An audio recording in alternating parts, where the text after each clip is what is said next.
एक बात अपने जीवन में उतार कर रखना, कभी जिंदगी में अगर कभी ऐसा योग लगे, कभी तुम्हारे जीवन में कभी ऐसा लगे, अब तो थोड़ी शरद चालू हो गई, ठंडक चालू हो गई, तो मट्टी के पात्र का जल से शिव का अभिषेक कभी तो नहीं हो सकता, पर बैसाख महीने में, ज्येष्ठा महीने में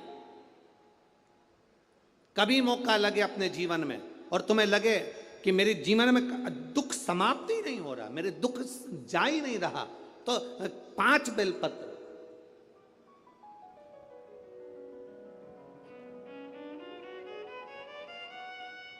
पांच बेलपत्र, एक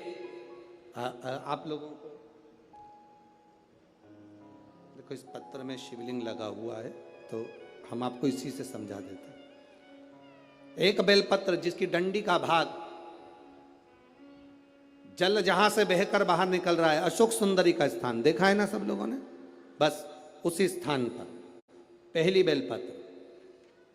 दूसरी बेलपत्र पार्वती जी के स्थान पर, अर्थात जो जलाधारी है वहां पर।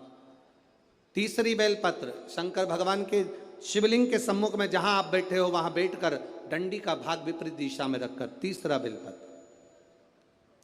चौथा बेलपत्र भगवान शंकर का जल जहां से नीचे गिर रहा है उस ओर सीधी बेलपत्र नीचे की ओर। और पांचवी बेलपत्र शंकर भगवान के अशोक सुंदरी के स्थान को छुआकर नंदी के पास रखकर, जो घड़े में जल है अर्थात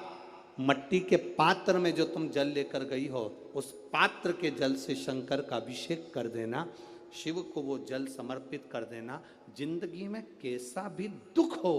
वो कटता ही है, वो दुख रह नहीं सकता, ये निश्चित